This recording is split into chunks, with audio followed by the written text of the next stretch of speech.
Comrade Show with Comrade Lante Oriaki. This is the Comrade Show.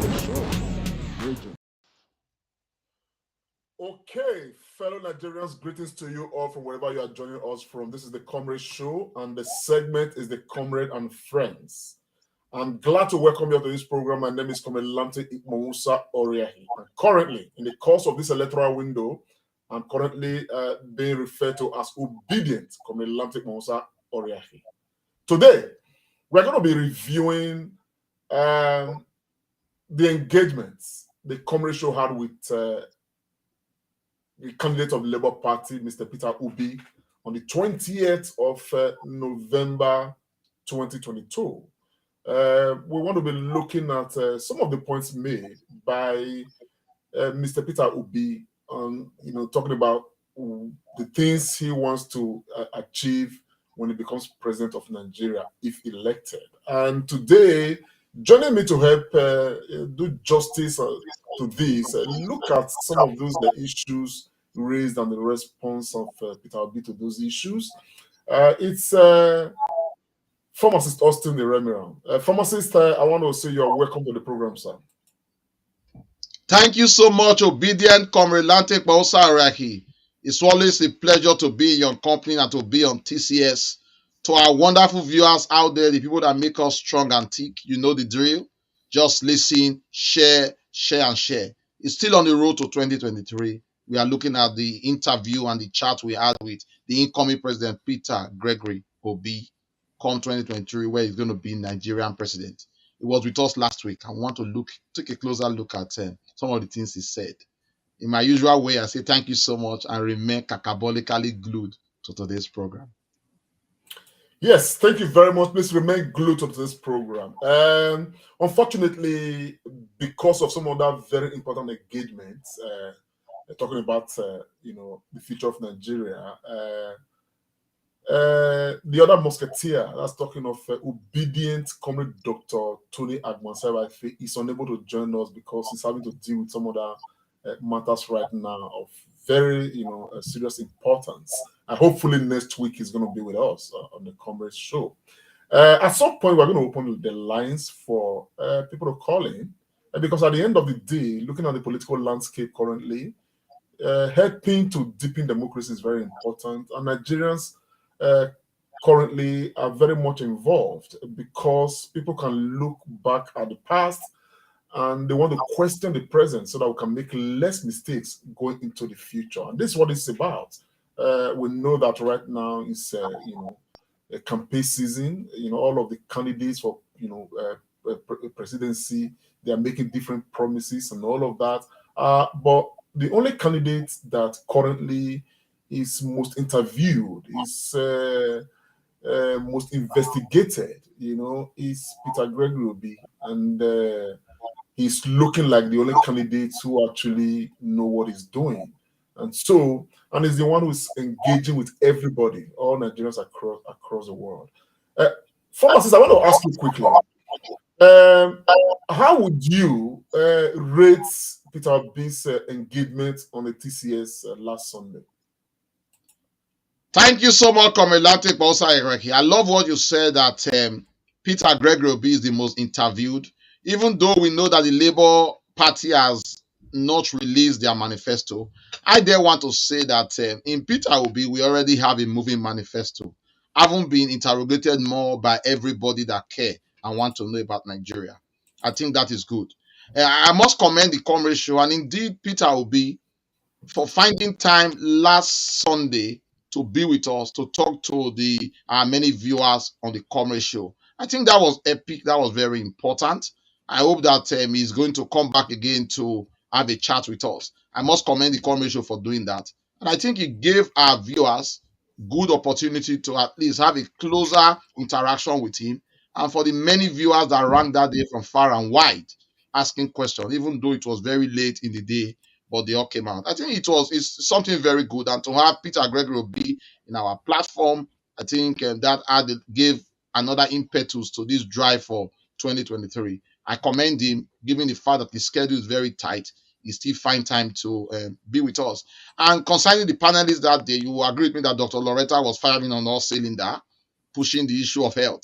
So overall, it was balanced. It was very good, highly commendable, and I think it's unique. Thanks to your avert commitment to the development and growth of Nigeria in general. Thank you very much, pharmacist Iremira. We're currently obedient pharmacist Iremira. I want to play this clip. I have some assets, from the interview. His response, I'm starting with health. Dr. Loretta did ask a question on health. So, but let's take a listen and we'll come back to it. Is there anything, any move you are going to make with respect to national healing, sir? I'm a Nigerian, I'm a contestant in Nigeria, and I've said it repeatedly that I will unite Nigeria. I will make it work.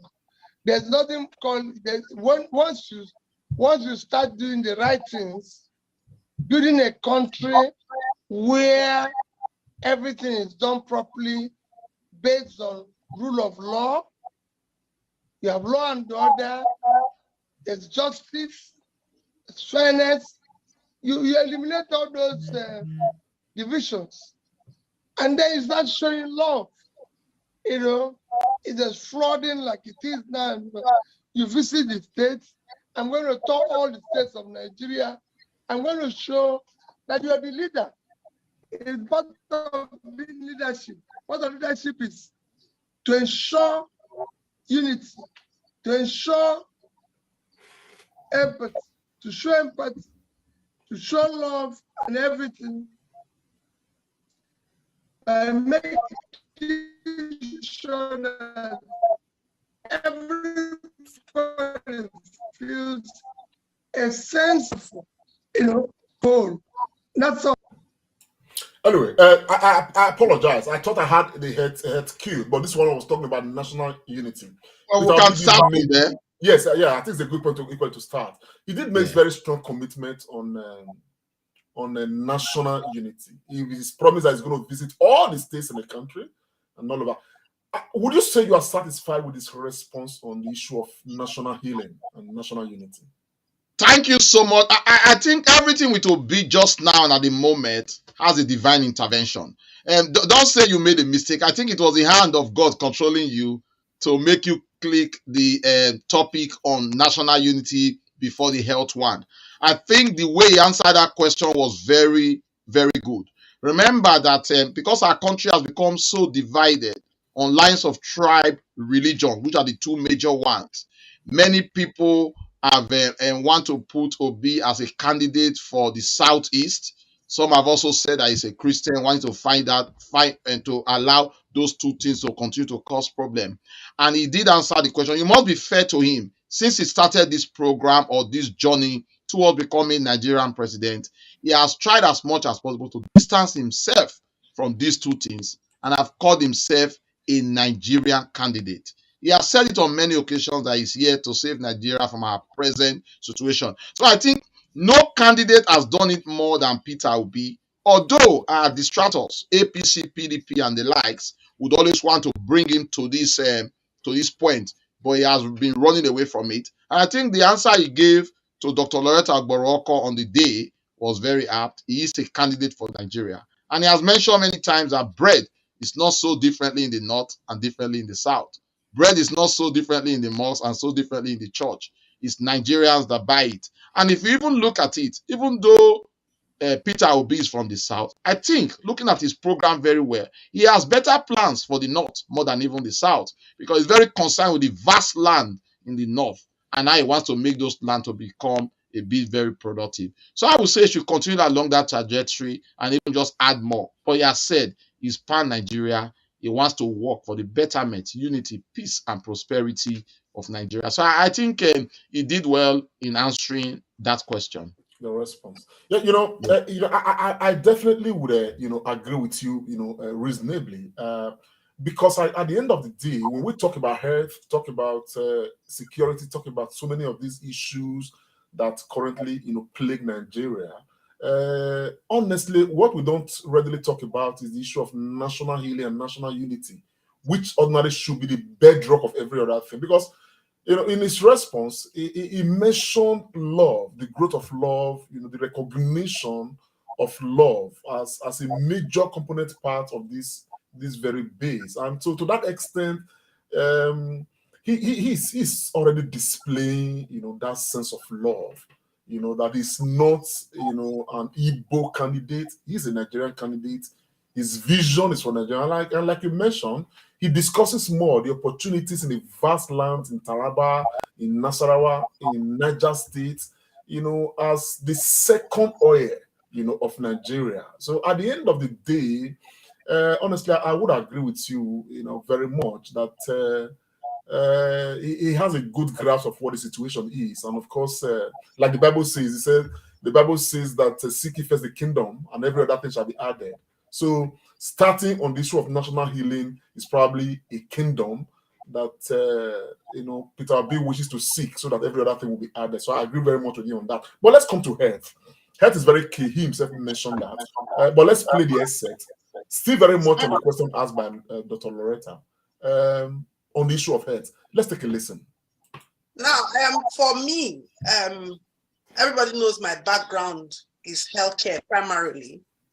So I have taken time out to look at the front-running political parties and to look at what they have on the table for healthcare in terms of the entire healthcare system revamp for Nigeria.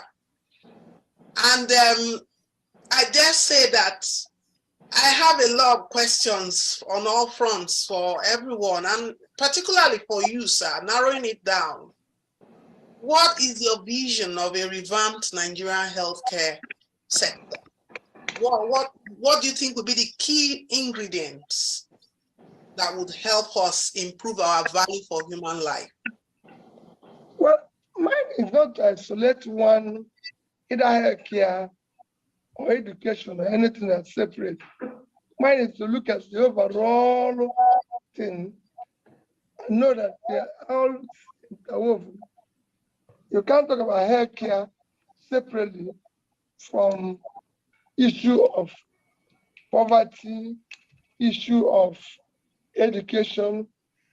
They're all the same thing, because if you want to deal with HDI, you deal with them simultaneously.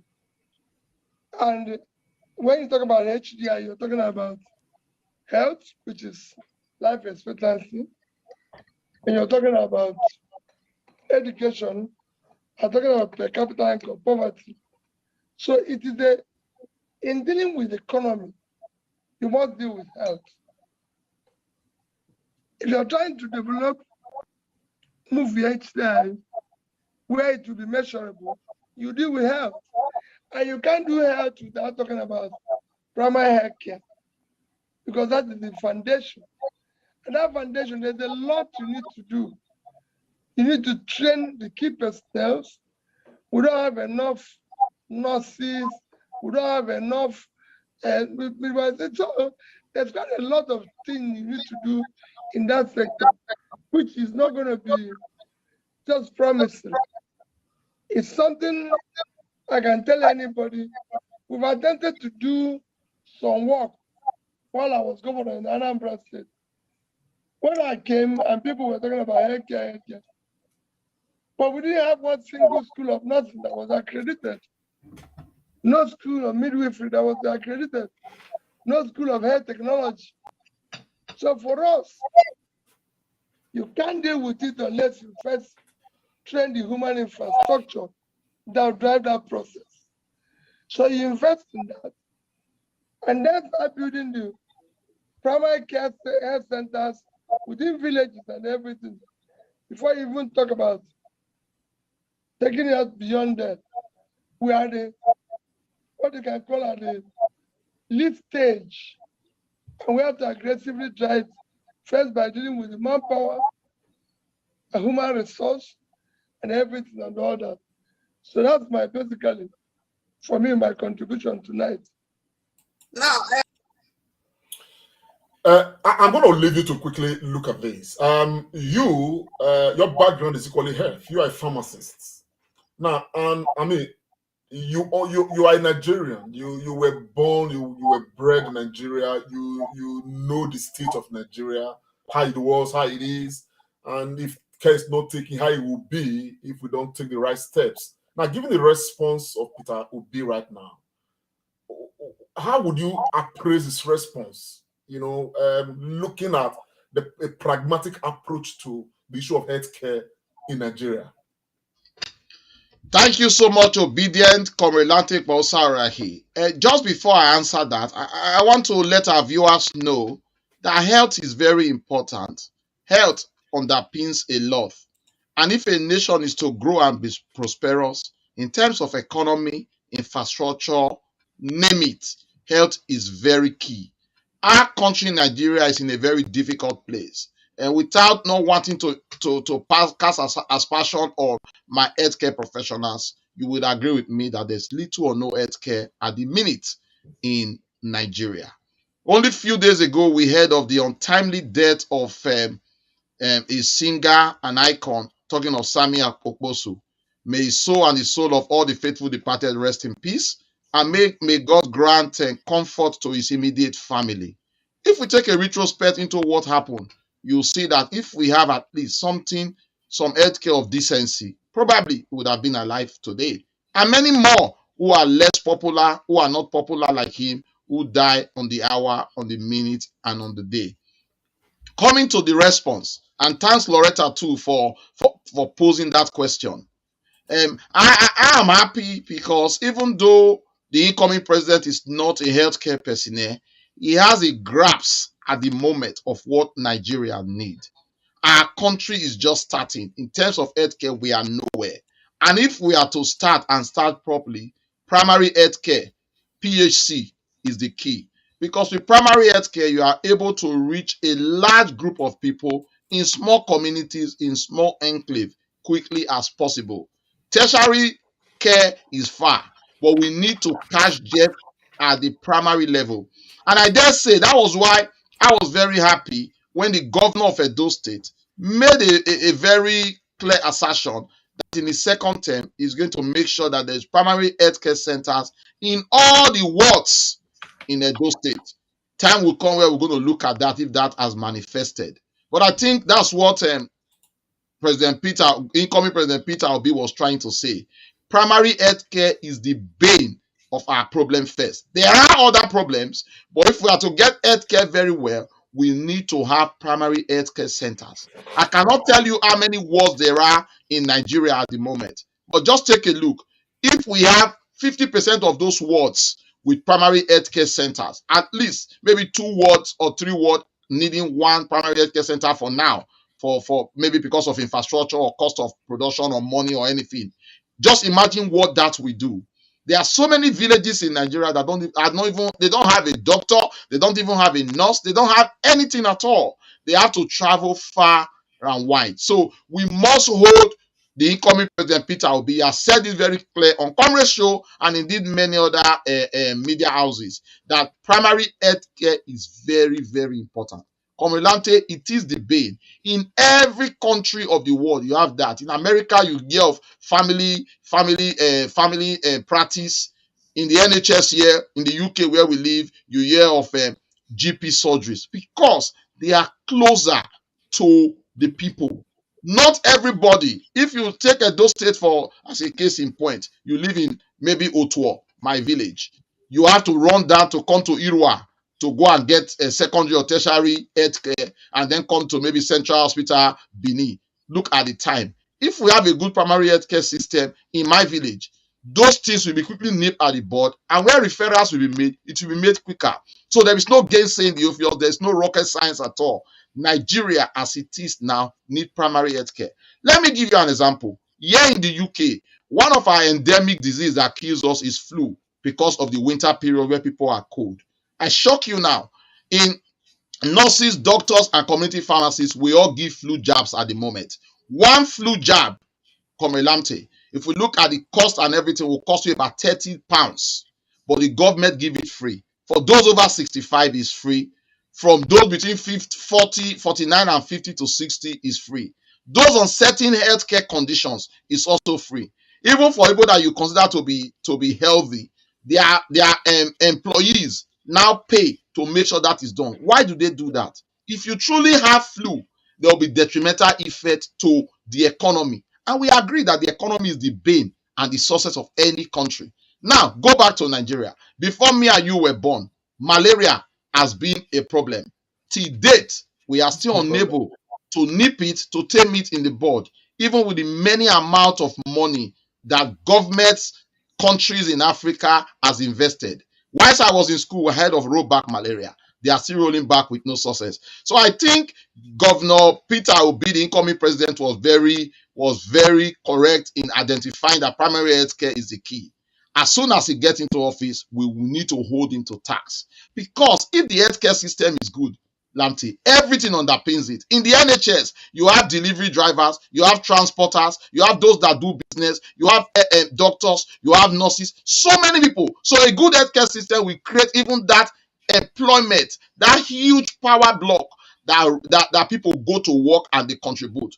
I'm a contractor to the NHS. Many of us, directly or indirectly, we are contractors, even IT systems. So a good healthcare system with a good primary healthcare will not only diversify the economy, it will create job, it will create good healthcare, it will create a balance. And of course, religion and tribe will be a thing of the past, because when our people are engaged, they have good health, they won't think of this other stuff. So I think Governor Peter Obi was very, very correct on that. We need to hold him to tax. Primary health care is the key if we are to get it right in terms of health care and indeed the economy in our country.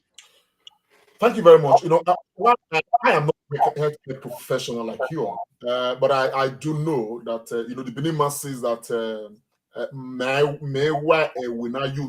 we do not forbid a roasted goat with a bit of salt, which means that good things, are things that we equally, love to be part of. But are you not concerned that many of our healthcare professionals, they are currently, running away from the country because there's no much encouragement? That's the major reason given. I think I read a report that currently Nigerians make up the highest number of foreign doctors in the United States. Okay, if these guys are back home, definitely life expectancy will improve, and the healthcare situation would be better. But they can only be back home if the environment is conducive enough for them to practice. So, given the state of Nigeria right now, are you not concerned that the gaps we already have within, the healthcare professionals living in droves? I mean, it's not like it has stopped. More are still living. As a matter of fact, as of yesterday, the UK is already, working out an arrangement to cut down on net migration, and Nigeria was typically mentioned, as a very high migrating society to the UK. So, how would you respond to that, given all of these, challenges, even within the healthcare sector? Thank you very much, Comrade Lantik Bosaraki. Well, I am also part of that. I am part of one of the brain drain that also left Nigeria. I qualified as a pharmacist in Nigeria. I got trained there. Although mine was not in this jackpot move, but directly or indirectly, I'm also part of the brain drain because I would have been in Nigeria and indeed Benin City, helping to push pharmacy there as well. So, but the security challenges, the difficulty in Nigeria has added credence to the large movement of healthcare professionals to every country. Lamte, take it or leave it. Any Nigerian trained professional, trained really in Nigeria, that knows the onions, will survive anywhere. No matter the immigration demand, Nigerians and Nigeria professionals will always be hot cake. Don't listen to the stories of the immigration stuff. In fact, the Western countries, I could also say, are also responsible for this because they are happy to take us willingly because they don't want to spend huge amount of money to train their own personnel. Yeah. But what do we need to do? We can't stop migration fully, but we can encourage people that are trained back home to remain in our country by creating an enabling environment. By creating an environment So are you hopeful that Peter Obi, based on his responses to questions on healthcare, would be the right president to provide that enabling environment?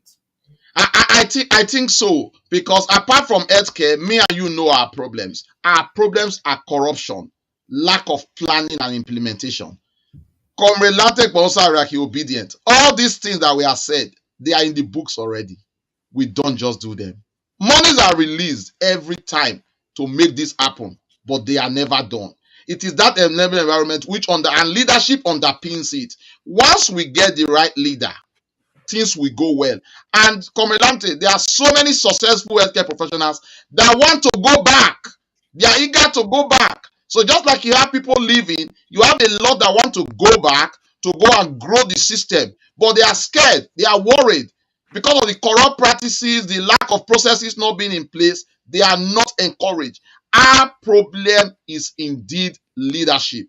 Once we get that right, I tell you, Comrade Lamte, things will the Peter will be the person that will start it. It's a long road, but that process indeed has to start. Sincerity of purpose, commitment, leadership, a desire to do the right thing. Once you have all those in place, I tell you, my brother, not only within the healthcare, in so many professions, how many of our Nigerians are successful security experts abroad? They want to go back home to help. So it is very important. We are zeroing on healthcare now as that big issue, because that's the one you know. What of artisans that are living? What of those records that we don't know? What of good people that do different? What of even sports? Look at the Canadian team and the US team. You can see Nigerians all dotted around, and even the United England team as well. So I think leadership is very important. But the first thing at the moment, there will be no Nigeria if we are not in good health. So the incoming president has nipped it at the right point that primary health care is very important. Let us get that sorted first. And I tell you, every other thing will be added. We'll go from there. That's very good. Good point. Let us hear Peter Obi yet on another point that borders on Nigeria's health generally. This is talking of security. His response. Let's take a listen. What issue are you referring to, sir? Make it straight, please. I'm talking of insecurity. Thank you very much, sir. He's asking how will you tackle the issue of insecurity, sir? That's what I just said. That you deal with it. I've said it repeatedly. That if I tell people exactly what I'm going to do about security, so what tool am I going to use to fight the people when I come? If we are a criminal, and I say I'm going to catch you using road A, will you still pass through road A? No. I said I'll deal with it decisively where it has to be responsive and responsible by making sure, because it's the first priority. I'm not going to tell you exactly how it's going to happen, but I know that it can be tackled, and I've studied it, and I know it can be tackled head on. How satisfied are you with that response? Well, to the layman, many will argue that they are not very satisfied. But Comrade Bonsaraki, you agree with me, and indeed our followers, that it will be difficult for the president to come and say stricto sensus, word for word, what he's going to do as soon as he becomes president. If that is done, it will no longer be an issue anymore. When he comes, he's going to be faced with more challenges, because the people that are involved in this would have heard what he wants to do, and they will adopt a different strategy. So I think that is right. But I did ask a question that borders on security, and I'm happy the way he answered that, because I was asking what's his take on policing. And he answered very clearly that he's going to have 3 tiers of police: the local government police, state police, and the national police. I think that is very, very important, because, like they always say, all crime is local. So if we have a good local police system within the community, we'll be able to at least fight security to some certain level. If it goes to the state, we're able to fight security to a certain level, and even at the national. I think that's very important. But Comrade Lamte, aside from this, we know our problem. Our problem is in only one thing: leadership. I tell you, security has always been a problem from time immemorial, and it will always be. That's why you have adventures into security on how to make it good. It's just that this present Nigerian president has made it very difficult. So it is the nepotistic approach of the present president that has led to this growth of different insecurity issues here and there. because it appears to me, and indeed our viewers would agree, that President Buhari has paid deaf ears to certain things. Even when it was clear that the security chiefs needed to be removed, but because of the nepotistic approach, he didn't remove them. So there are so many things that are responsible for this, but the bane is indeed leadership. And I think because Peter Obi is seriously detribalized, a pan-Nigerian, and somebody that wants to make Nigeria work, taking these decisions will be very easy. I don't buy that our Nigerian army cannot fight security. I know they can. It is the headship and the leadership that have caused it. If you can't do it, you are fired and somebody is brought in. It's just there is no willingness from this government at the moment to do that. Just like what happened in the early days of Jonathan. He was handling it with kid glove. But at the tail end, he realized that this is serious and was trying to fight it. So to be frank, Lamte, there are no issues. It's just leadership. Our security problem is not a challenge that we cannot surmount. If we can, there are so many people that will come to help us as well. It is that determination. Our soldiers are well trained. They are vastly educated. They know Sambisa Forest is not in the United States. It's in Nigeria. And somebody has also said, I think it's Peter Obi, that is going to even make Sambisa Forest a serious infrastructure. Our problem is leadership, nepotistic approach. My tribe, your tribe. I don't want to kill this, I want to kill that. That is the big issue. But I'm happy on the three tripod that he put it: local police, state police, and national police, and that he is going to lead indeed from the front. Because we are always too tribalistic and partisan. Our security challenges can be overcome. What happened to NIN? What happened to fingerprints? How are these monies being transmitted? Kidnapping indeed has become a big business, and those that benefit from it don't want us to come out of this. Those that benefit from it don't want us to come out of this. And I holistically agree with you, and of course I agree with Mr. Peter Obi, not revealing details of what he wants to do with the issue of insecurity. Apparently, because like you and I know, people have also come out to say that the insecurity in Nigeria is not just on the periphery, and that there are people in government, insiders, who are involved, who are benefiting, and so therefore, and they are the ones too trying to make the laws or execute the laws, and yet they are the ones sending these hoodlums out to go and make Nigeria insecure. So at the end of the day, there is no way you can be asking the thief who stole your money to help you find your money, and that money will be found. I think that is absolutely.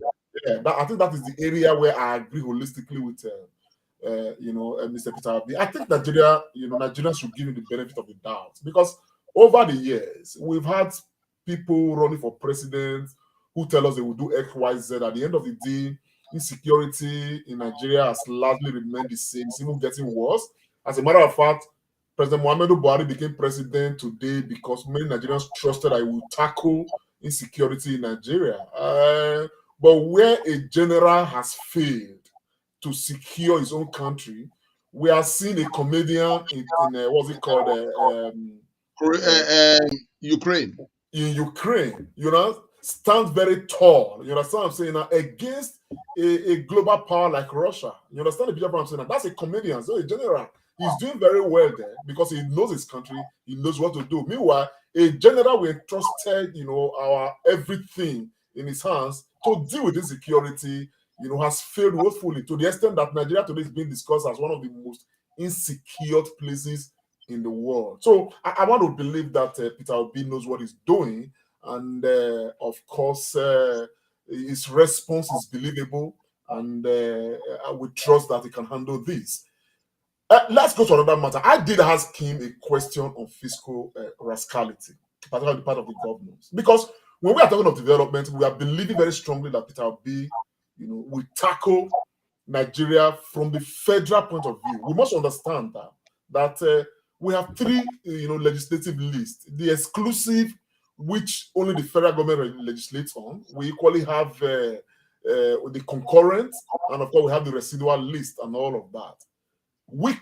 Governor Wike, released some bomb talking about the issue of derivation and how Buhari had paid some arrears since 1999, and as we speak, many of the governors have not given account of what they have done with the monies and every other thing. I posed a question to Peter B on this particular matter of fiscal rascality. Let's take a listen. Your Excellency, I was asking, I said, given some sort of fiscal irresponsibility that is very much prevalent within the system, at the federal level, at the state level, and at the local government level. So I'm asking that if you are elected president, what will you do, okay, to guarantee some level of fiscal responsibility and discipline, transparency on the part of state governors and local government chairmen to ensure that your development that you are promising Nigeria is not just development driven by the federal government, but equally driven by the state and the local government leaders and all of that.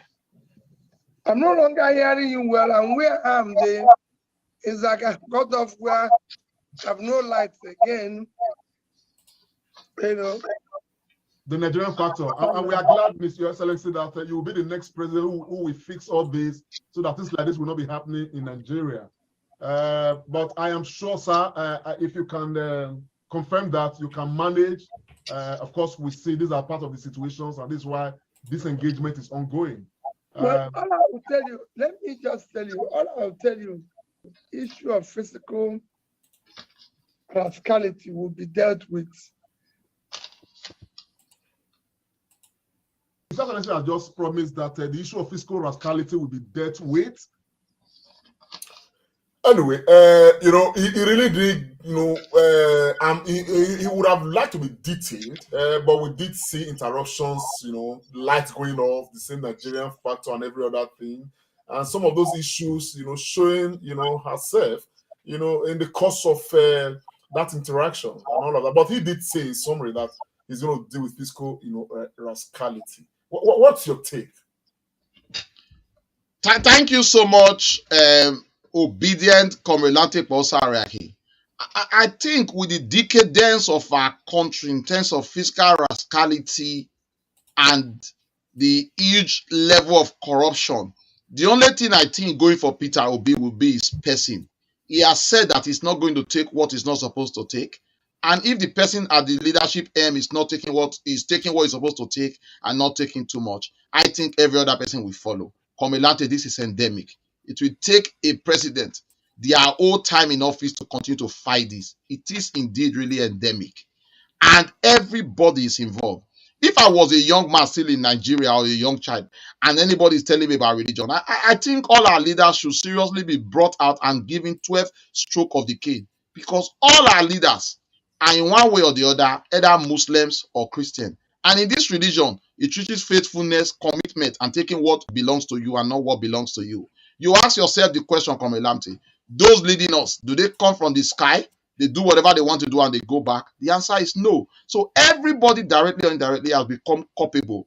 If today you are elected chairman of local government, your family wants you to give money to them immediately, not talk of your friends and your crony. So this attitude has to change. Let me shock you.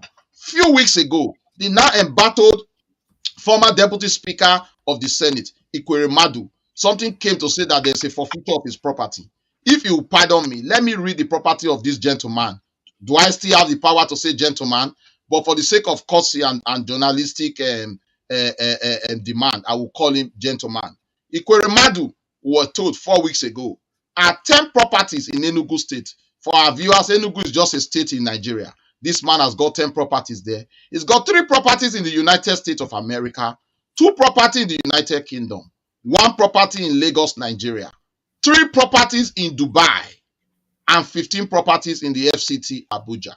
He has been in government for the last 20 years.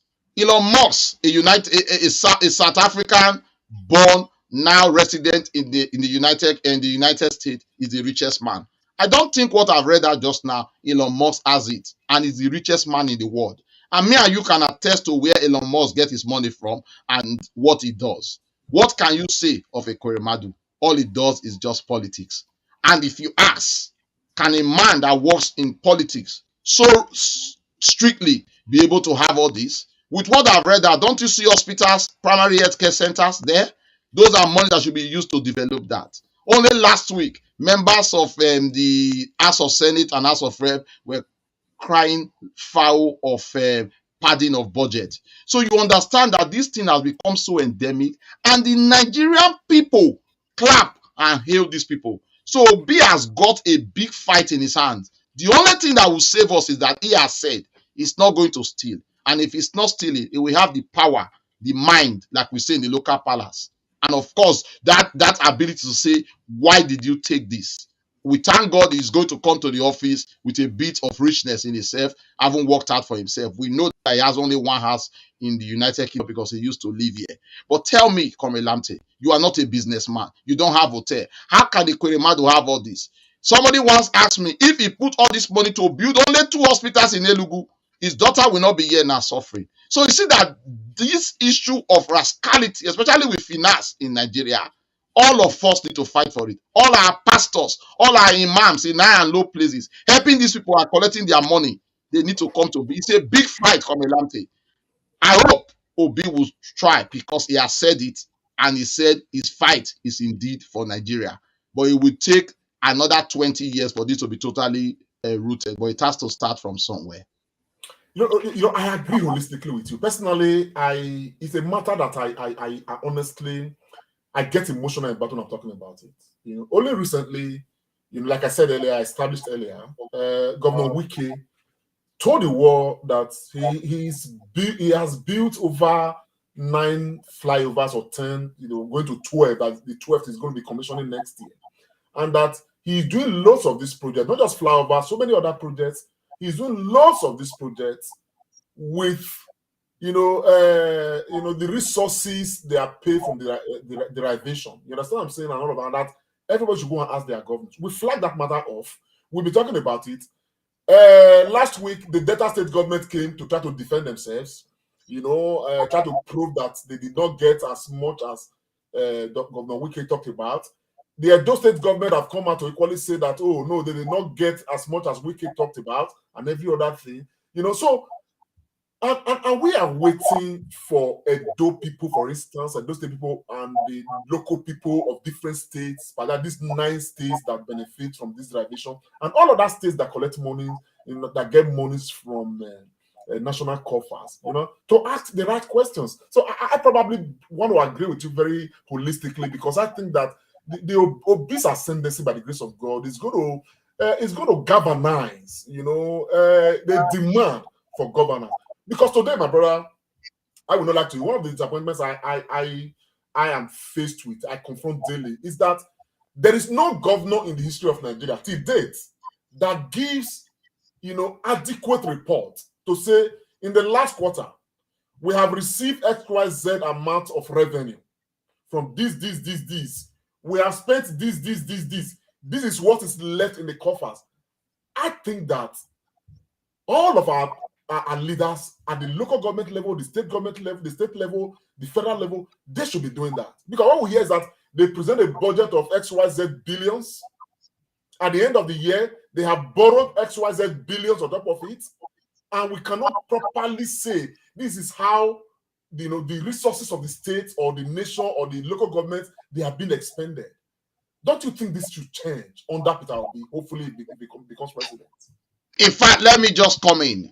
The worst set of thieves, sorry to use that word, are the governors in our country, Nigeria.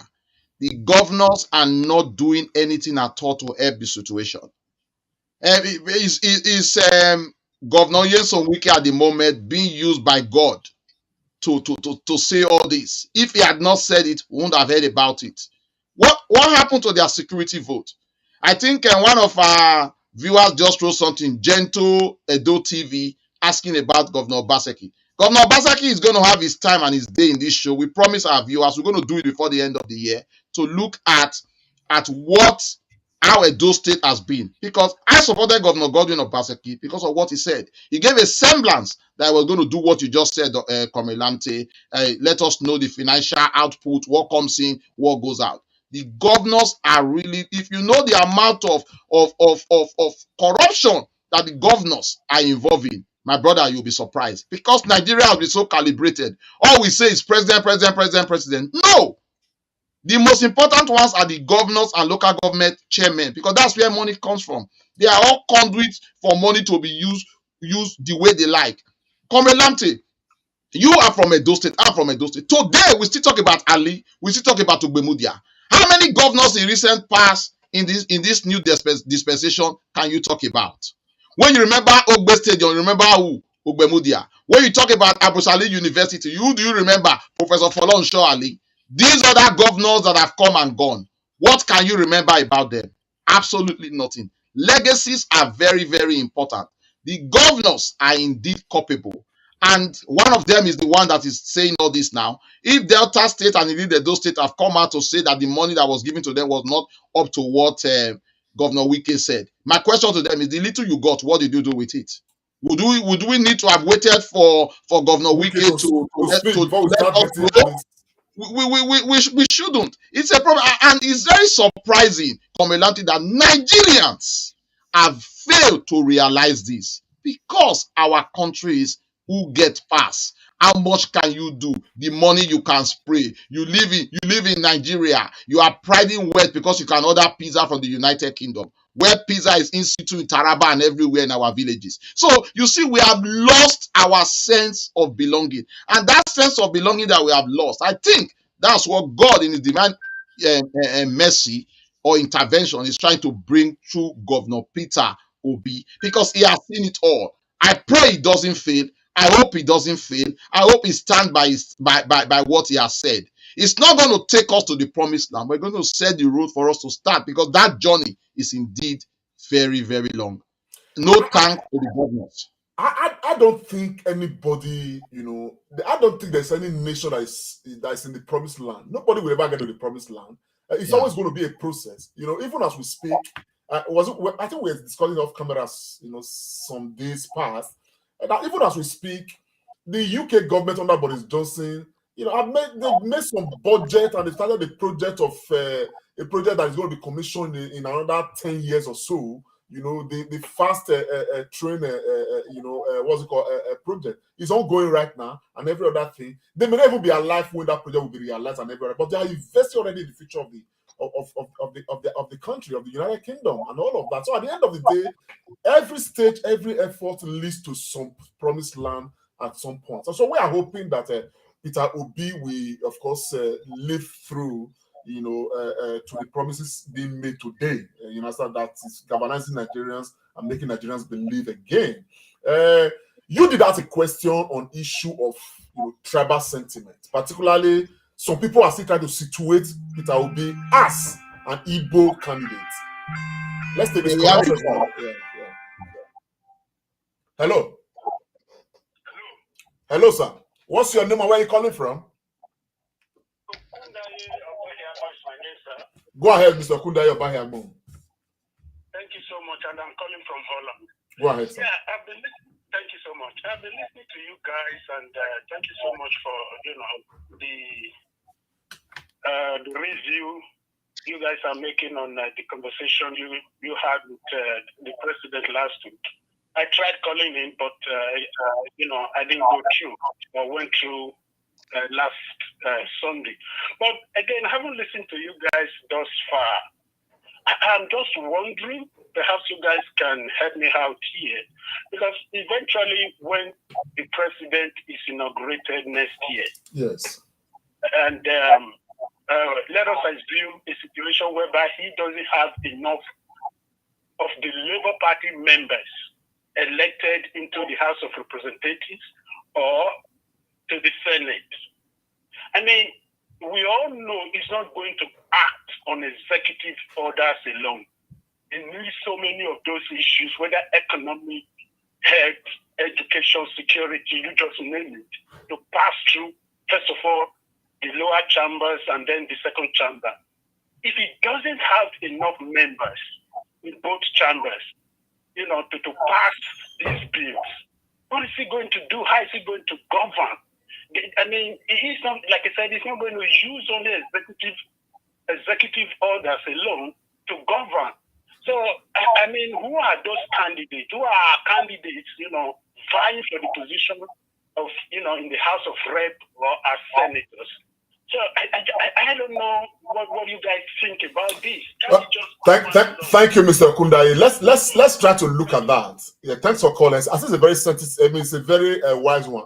Pharmacists, how they go at this? I have something to say about this myself as well. Thank you. I must thank Mr. Okundayo Bayagbo. He's a faithful caller and he's always showing very important suggestions and questions.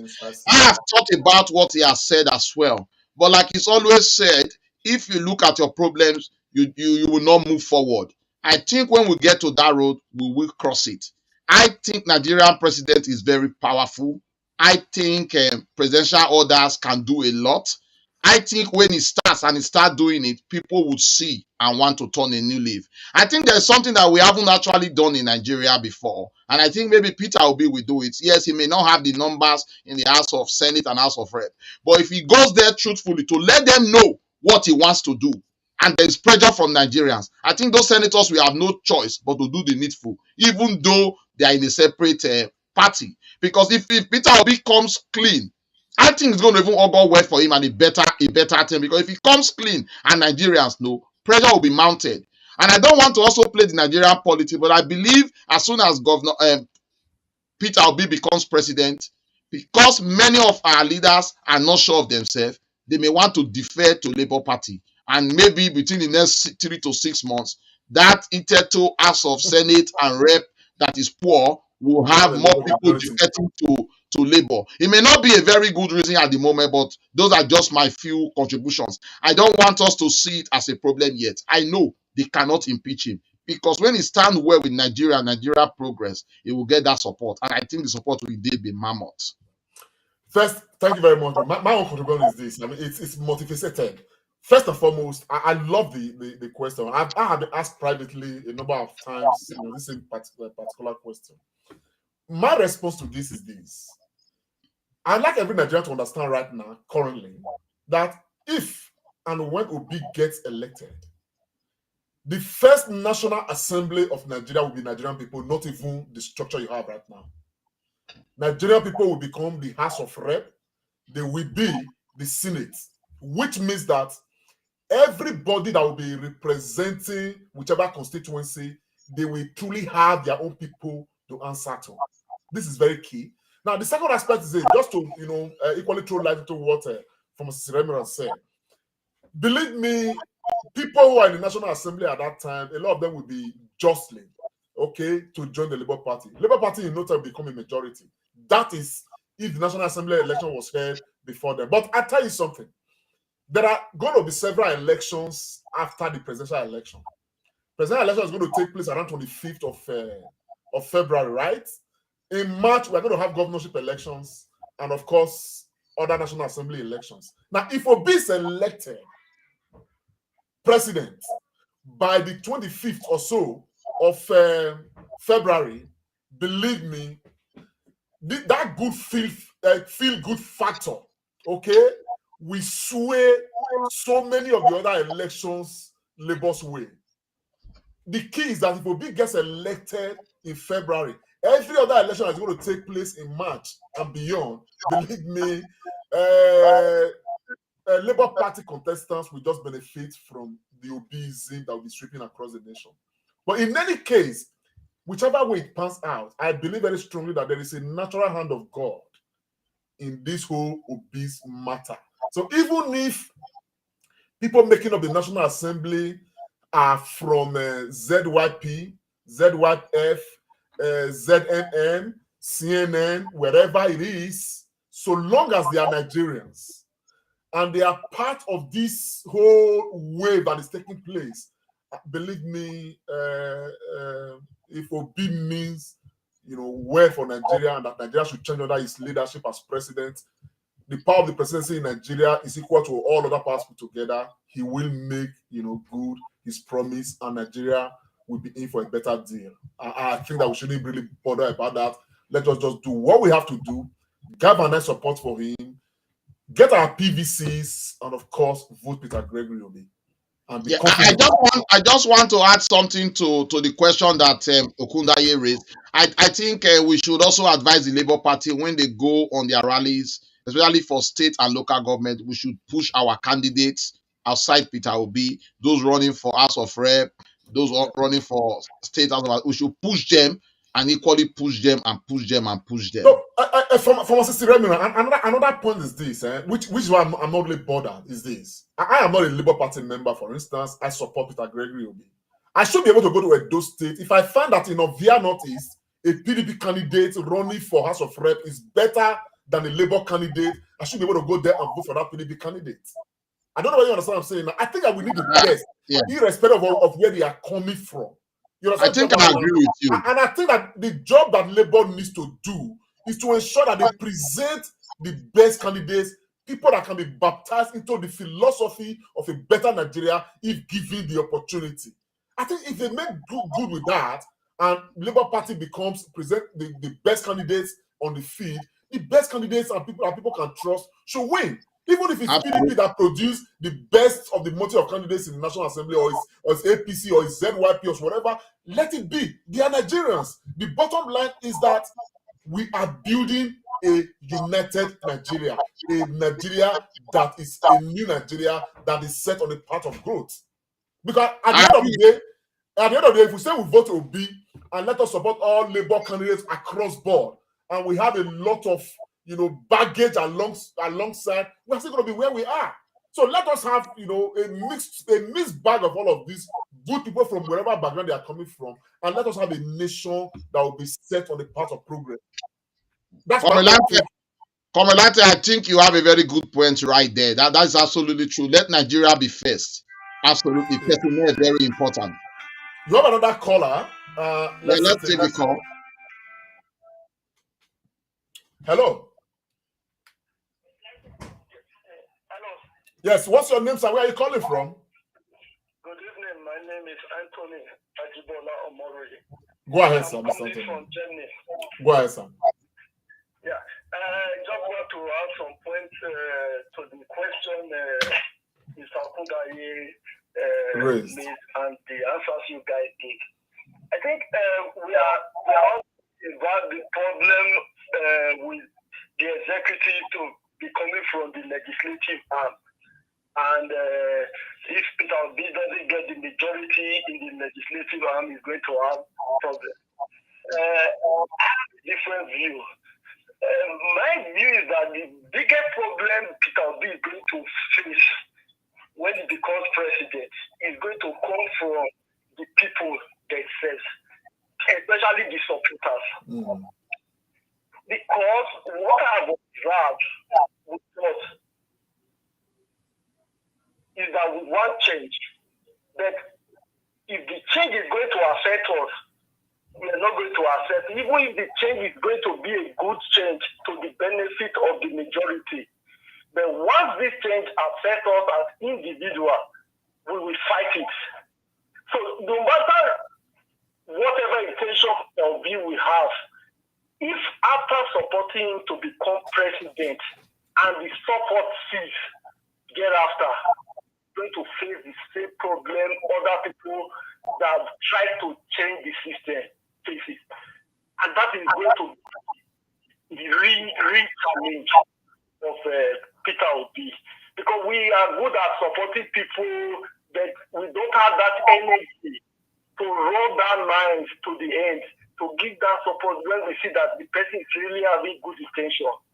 And if we cannot learn from those mistakes, we're going to come back to the same question, because those things Peter Obi is going to change. Those people that will be affected are not going to fold their arms. They are going to fight you physically. They are going to fight you with propaganda and lies. And the moment the propaganda starts spreading, even those that are convinced about Peter Obi today, supporting with full energy, will start doubting.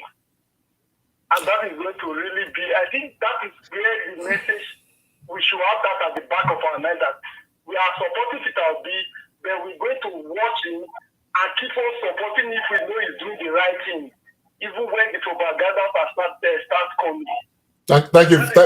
Thank you very much. I think that's a good point. I probably know where that is coming from. However, let me say that Nigerians are very good people. Nigerians know what is good and they know what is bad. if Nigeria support a candidate and the candidate is good and they can see dividends of democracy, I mean, dividends of democracy is not colorless. It is something that people can identify with. They can see, they can feel, they can touch, they can identify with. It will resonate with them. It's only when people don't feel those dividends, adequately, that they can complain. And when the complaint comes up, people will identify with those complaints because it is what is on the ground. Peter Obi is making promises right now, and we are all following him. The wave about Peter Obi right now is because of the promises he's making. And we once those things start coming to fruition, Nigerians will even praise him more. These soldiers right now on social media everywhere talking about Peter Obi, they are not dying. They are here, to look at every step of the way.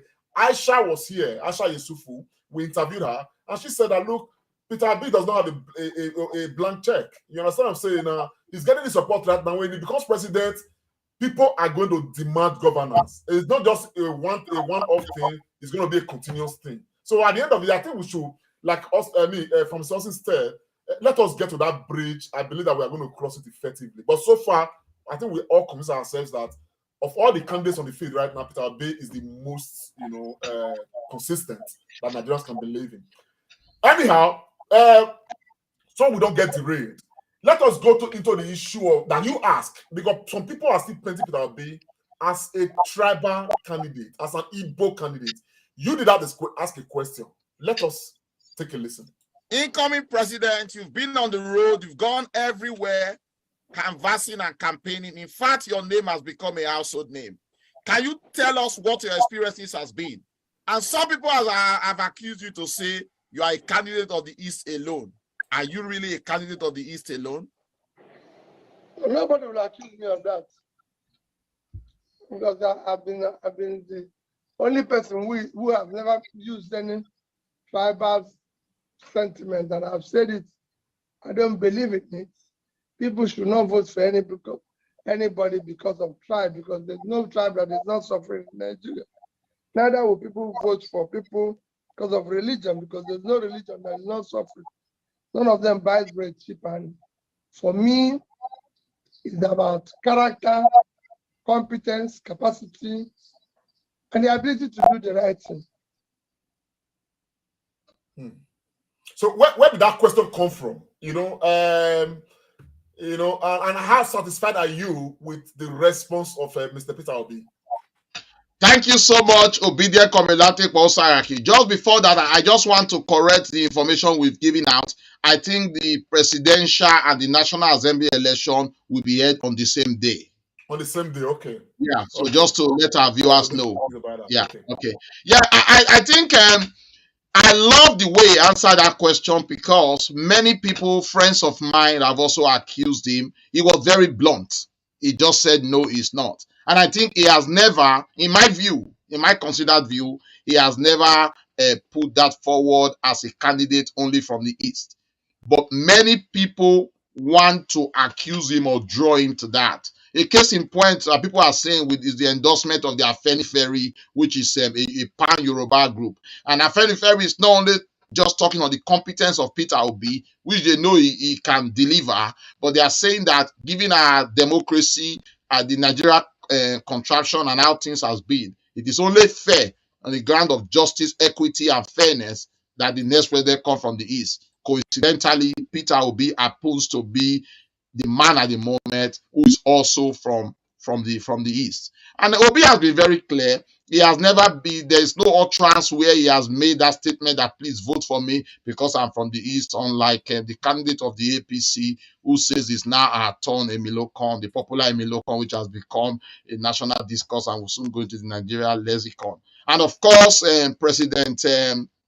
Vice President Atiku Abubakar, who also in somewhere within the Arewa community said that it's the turn of the North and no other person should be voted for. I think Obi is has been very clear. He's keen to deliver Nigeria, and he wants to deliver Nigeria not based on tribe, but based on what he believes, and he thinks Nigeria unity, Nigeria prosperity is important at the moment. He's been a pan-Nigerian, but of course he's from the East, and that will always be rubbed on him. But of course, Comrade Lanti, who cares if it's rubbed on him? A better Nigeria is indeed what we want. And you agree with me, like we've said before, it's better for the next president on the issue of equity, fairness, that the president comes from the East. Today, we have a double whammy. It's not just from the East. I think in all ramifications, he is competent. If not for anything, he's simple, loyal, and has a desire and empathy to write the record, set the record right, create a name for himself,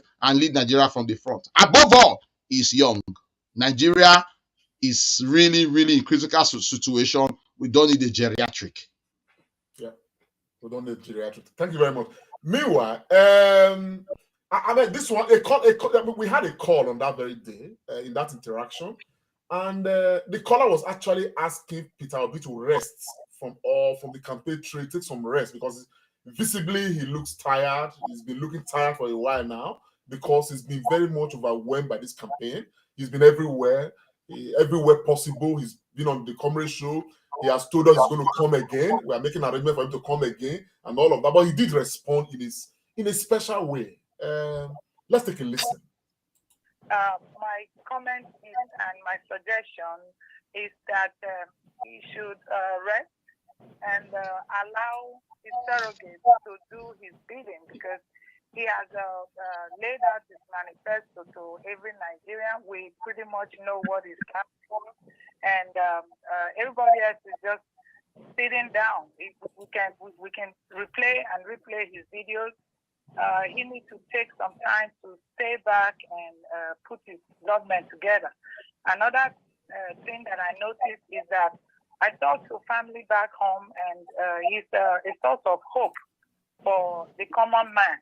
And there is a downer there, because many of them are feeling like they might not be able to vote for their candidate. I will hope that the people in charge, like Professor Tommy, like he mentioned, are working diligently to make sure that these people get their PVCs and vote. Many people in my family have registered and yet to get their PVCs. So that is what I hope for, and that is really, really a concern for so many Nigerians, even if they are dancing and canvassing and supporting and wishing for the best to come in the presidency of His Excellency, Mr. Peter Obi. Thank you very much, Dr. Buzo. I think His Excellency has taken that on board. I will quickly pass the baton. Thank you very much for your advice. The issue of PVC really needs to be worked on to make sure that people vote. And what you said about resting, well, it's two ways. I want people to hear me. I know when it's campaign time, there was an issue where people were talking about us speaking through our spokespeople or speaking through our third party organizer. I said, no. Nigerians are tired of that. They want to hear the candidate. Let the candidate say what he wants to say. I'm happy that you live in America. When they campaign in America, I followed Clinton. In my days, I lived in UK, and I followed Obama and recently Biden. When you're campaigning for election, you're the one who is campaigning. Your spokespeople rarely coming. We have enough people who are speaking for us. They should do it, but this time around, Nigerians should hear from the candidates and know what he has to offer and be able to take it on board, so that tomorrow it doesn't say, like some of these issues we're having here and there, where you tell somebody promise this, you say, no. It's not him who said it, it's their party, or is this person who said it. We want to hear the candidate now, so that we take it that Mr. Obi has said when he comes, he's going to deal with the issue of corruption. And we can go and verify where he's coming from and know how corrupt the place was. And then we can say, okay, we can trust him. Not that people are not talking. It's like issue where you don't have people are saying they will not come to debate, they will not do this. If they are not speaking to Nigerians now and are not participating, is it when they have the power of excellency? Like if they come here, they wouldn't speak to anybody. At that stage, nobody will ever hear from them again. Over to you, Iremira. I think even though Peter Obi was very tired, that was vintage him. I think he dealt very well with that question. Absolutely. Comrade Lamptey, let us be frank. When we talk about Nigeria issue, I get so ashamed that we are even considering APC and PDP in this election. Oh, yes. If we are serious, I think 3 candidates should be on the ballot, looking at them for consideration. First, Peter Obi. Second, the other gentleman, ADP, and even show what. Because I think these are young people. For Nigerians to even look at APC and PDP baffles me. Sometimes I ask the question, is it Nigerians that are going through difficulty now that are giving consideration for these 2 parties? That's a discussion for indeed another day. If Nigeria were to be true, that's a close shop. We already know where to go. Absolutely. To be frank, I think Peter Obi has even run out of what to say. He has been talking from time immemorial. If talk is to make him president, let us close shop. He's already president in 2023. I don't know what Nigerians want.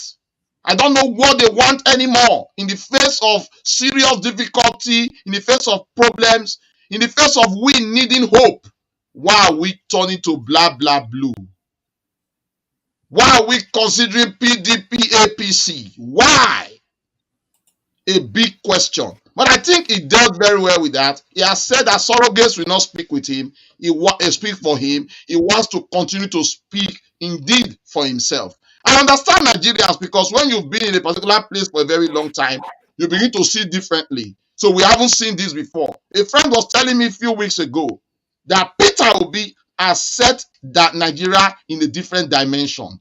Nigerian politics and electionary process will never be the same again.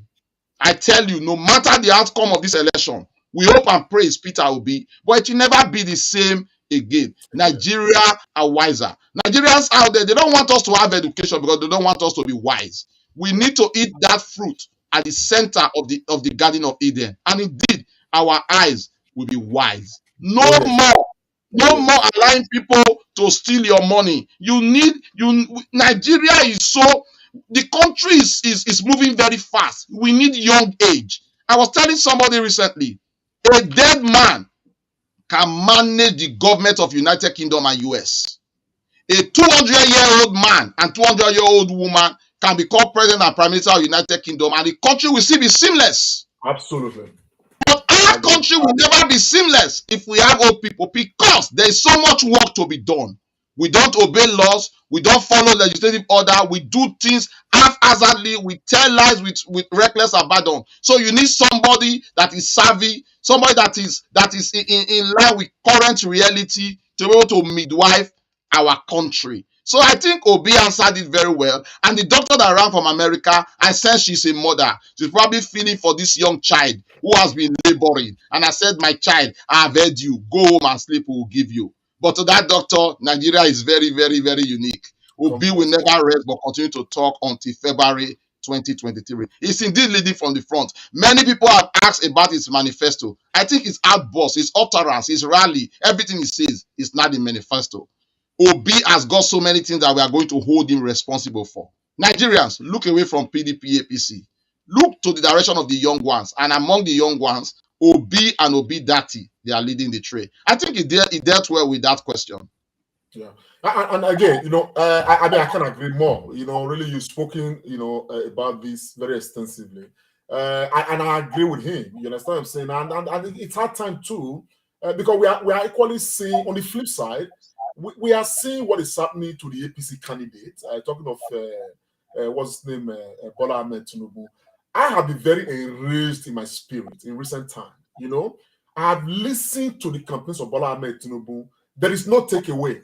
Other than just come there, make some gaps here and there,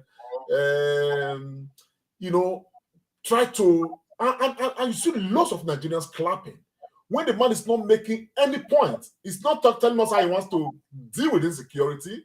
He's not telling us how he wants to deal with the issue of of healthcare. He's not telling us how he wants to deal with the issue of the economy. He's not giving any policy statement. He's just solely saying things that anybody anywhere can say. I will do. Then I will hear them say, APC, PDP. That is on top of him telling Nigerians that Omo Agege is going to be the governor of Niger Delta State. That is non-existent. That is on top of him telling Nigerians that a dead fish cannot be sweet in a pot of soup. That's making me understand that it's only a living fish that is sweet in a pot of soup. That is equally on top of telling Nigerians to go and get their APV or later their APC instead of PVC. We see the blackness in the mass brain, lack of cohesion. The brain is unable to put the words together. That's on top of him telling Nigerians, that a town hall meeting, not just like Bala Blue, blah, blah, blah, and all of that. And yet, a young Nigerian will tell me, on top of this, that Bala Blue, invented by Bola Ahmed Tinubu, is a Yoruba language. He even gave a meaning to it as something Yoruba language, where no other Yoruba person seems to understand the meaning of Bala Blue in Yoruba language. So I think blah blue in Yoruba language, I know the meaning. It's a milocom. Well, but again, all of this speaks, they speak to the psychophancy that is existing within the system. That not just the old, even the young people are involved in it. Right now, we have an unconfirmed report that they are buying PVC of people for about 30,000 naira. But we'll come to that. Let us not derail. Dr. Tony Agbons, obedient Dr. Tony Agbons, did ask a question. And I'm sure this one will interest Nigerians in diaspora. If you are there, please share this broadcast. It's very important. Let's get more shares because sharing is power. The Bible says the word of God is power unto salvation. Okay? And we hear by the word of God. So let's keep spreading the word. Dr. Agbons asked something bordering on Nigerians in the diaspora. We're small nations like Angola, Senegal, Ghana. They have, crossed the Rubicon. That their diaspora community take part in their elections. A big nation, the most populous black nation in the world, Nigeria, unable to make her own diaspora community involved in our elections. Dr. Agbons asked a very important question in that regard. Let us take a listen. Your Excellency, we saw you travel around the world meeting with Nigerians in the diaspora. And there's something really speaking for many people in the diaspora with regards to voting. Many of them cannot vote in this election, and they would have loved to. Are you really promising those of us in the diaspora that come 2027, when you'll be finishing your first tenure and then you'll be going for a second term, by the grace of God, inshallah, that we can vote from the diaspora in 2027? There will be a lot of changes, including whether people are doing second term or not. But I assure you that this is the last election where people, any Nigerian anywhere, will not vote, because the other countries are doing it. So smaller countries that are not giants of Africa, but every African country is doing it. And I know from Ghana to Kenya to Angola that just started. So South Africa. So why not Nigeria? Thank you, Your Excellency. That is very, very reassuring. And I know millions of Nigerians outside the shores of our country, they are hearing you and believe you. Thank you. How reassured are you, sir? To be frank, Comrade, I'm absolutely overjoyed and reassured. Just before I speak to that, there's something very important that Obi said. It seems a man that is not interested even in second term because he believes an opportunity to change Nigeria is once in a lifetime.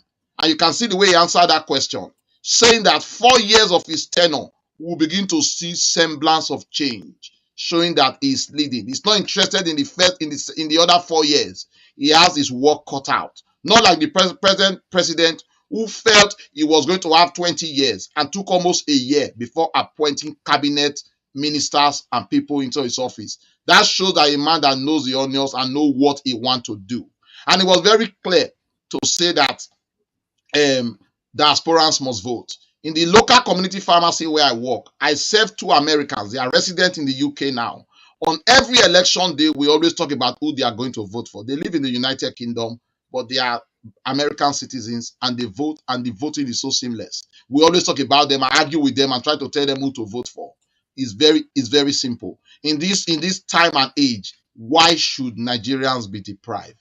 Above all, diasporans from investigation I've carried out is what 3 states in Nigeria. In terms of economic impact and the money we put to the economy, we are what 3 states, which is equivalent to Lagos and Kano put together, who are the 2 biggest blocks. Why should that block be deprived of making a contribution? After all, it's just electronic voting. And remember, Comrade, this is the only group where they cannot talk rubbish to. Nobody can come and canvass and tell me because they will give me money, I will change my mind. My mind is indeed made up. So if indeed we are giant of Africa, we should be giant of Africa in all spheres. We should be giant of Africa in everything. If little countries in Africa are doing diaspora voting, why will it be a problem? But of course, what do you expect? Even the sitting APC government doesn't even want the voting to be transmitted electronically. That's the issue. We are talking about that, and you are bringing diaspora voting into the whole issue. I think I did ask Peter Obi about low hanging fruit. I think that is easy. You don't need any legislation. I'm coming to that. It's simple executive order. Once there is a will and there's a determination, that should happen. My brother, if Obi does not fulfill that and become president, for me, it's going to be a failure. But he has said that very clear, that diaspora voting will be something that is going to make sure happen within the first 1 or 2 years, or at least between the next election. That must happen from a Lamte. We need to have a say. Let's take a caller. Let's take a caller. Hello. Hello, good evening. Good evening, sir. What's your name and where are you calling from?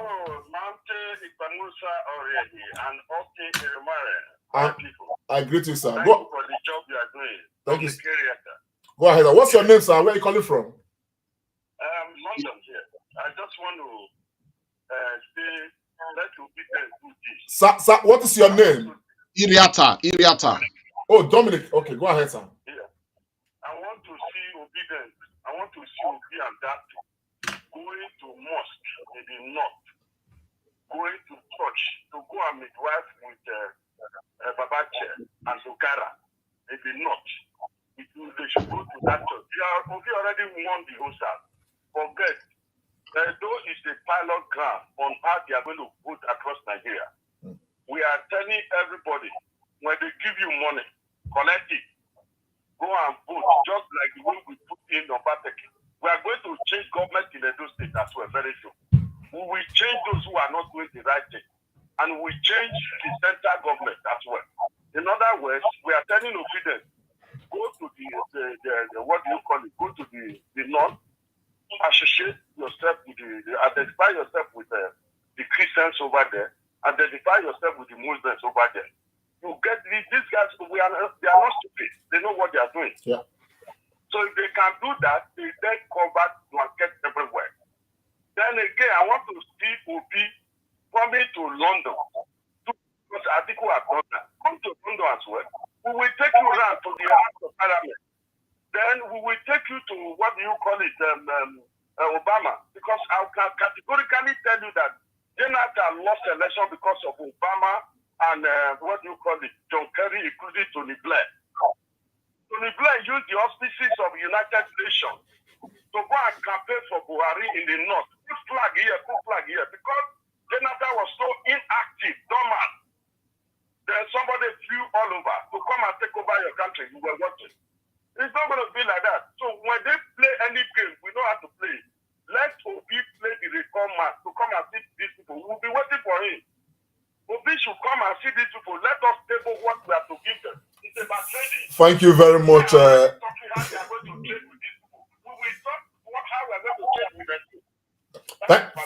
Thank you very much, Mr. Dominic Iriata.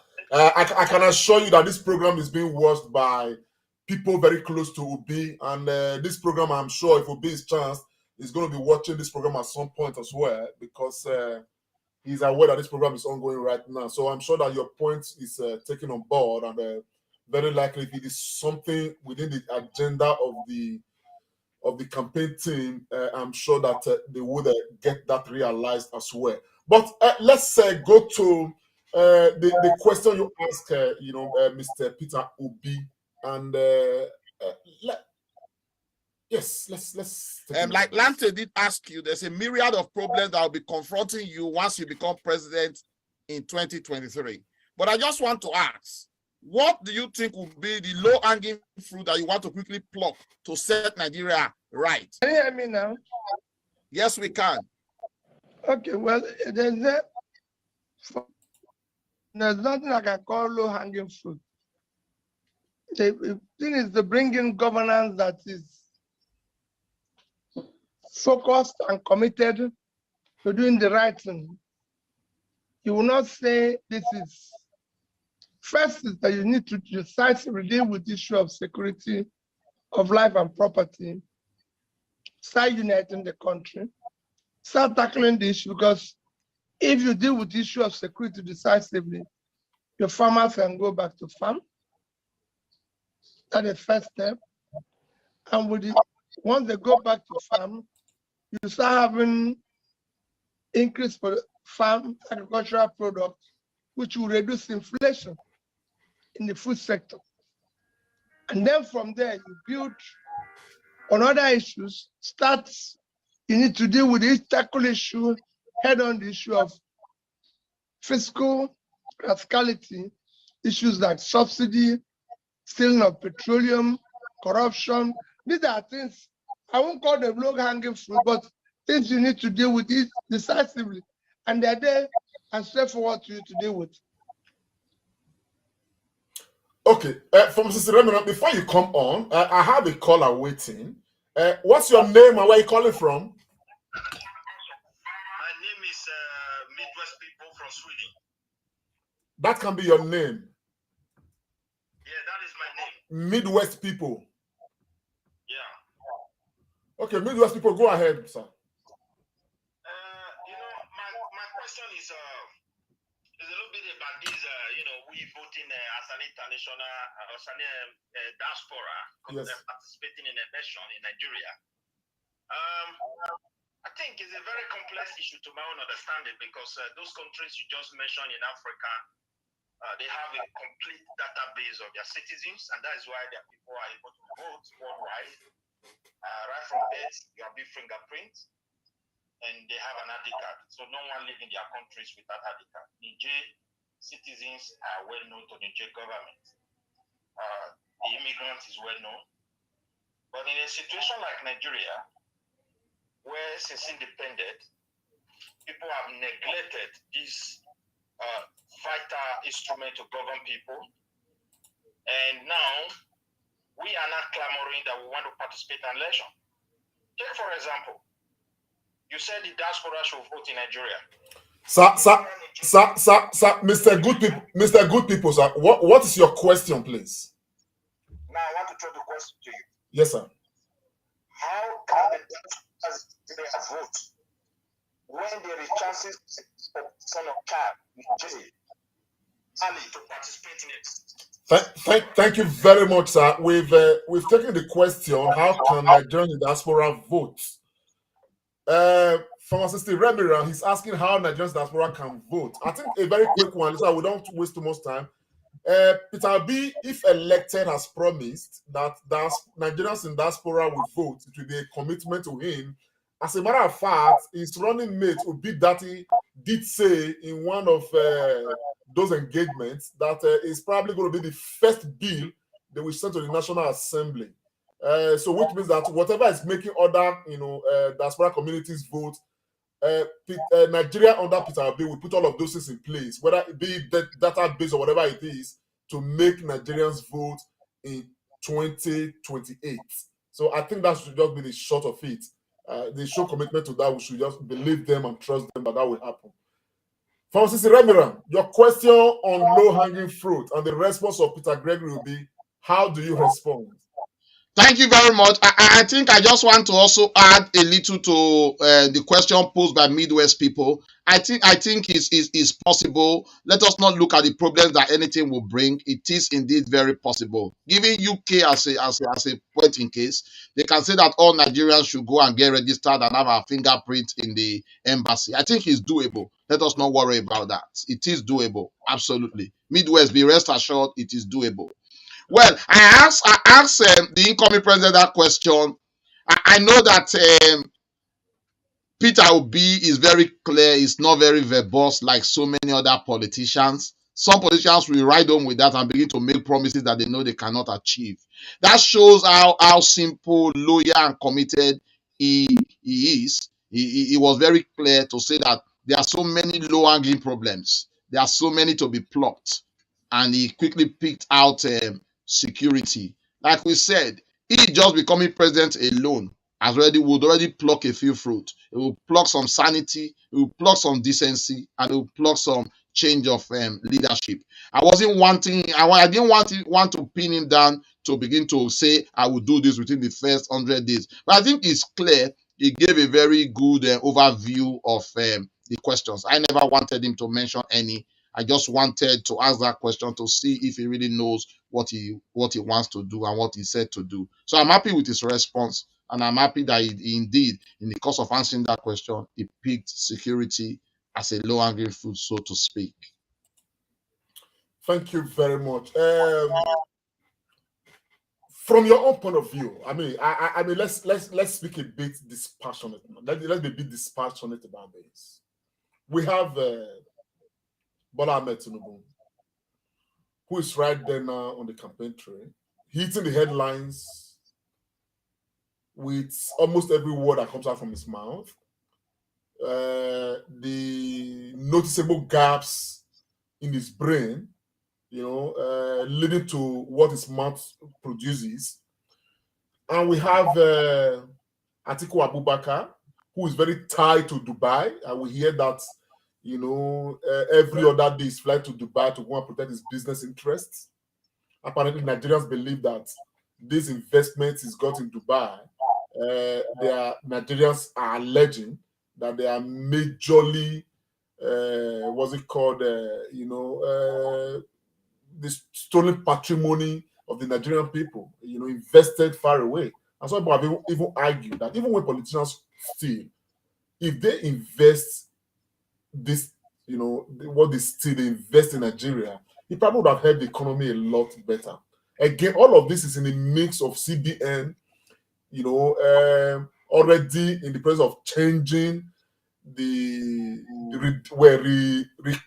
the naira. Let me not use change because I have not really seen anything change, about the naira. And we are now beginning to discover naira notes start away. Some they have gotten rotten and all of that. In the midst of all of this, and of course, we have a Peter Obi who is always telling us to go and verify, even though there are so many arrows from left, right, side, corner, from your own very dispassionate view. Okay, let's not be biased. Giving these candidates on the field and putting the future of Nigeria on the line, whom do you think will serve Nigeria's interest best? And why? Thank you so much, Comrade Lamte. You see, sometimes I don't want to get into this. Like I said, I am not against APC. I'm not against PDP. I'm not against any other party. If I wasn't obedient, I wouldn't be looking in their direction anyway. ADP, Sowore, and the like would have been my candidates. Like Obi would always say, it is all for Nigeria. Comrade Lamte, I am tired of this APC PDP. They are the same thing. Our country is faced with huge and enormous tax. We don't need any old bloc. I have lots of friends who are supporters of APC and PDP. I can tell you, Comrade Lamte, none of them are supporting APC and PDP the way I'm supporting Labour Party. They are supporting because they are gainfully employed. They are related one way or the other with the government. They make their source of revenue from there. Those are all the people you see. Name one person that has come to the TV house that is not directly or indirectly having a job to do with these people. How many Nigerians, you see, willingly come out to come and talk about it. So our country cannot be hinged on this anymore. We need to move forward. Bola Ahmed Tinubu becoming president of Nigeria will take Nigeria nowhere. He has done his bit. He has seen it all. He's been blessed. He needs to go home now and relax with his family and look after his children. I would have even been happy if he brought his own progenies and surrogates and begin to push them instead of him taking the saddle. The same too for Atiku Abubakar. You cannot suddenly shed your color and turn a new leaf. It is not possible. These men have been in power for a long time.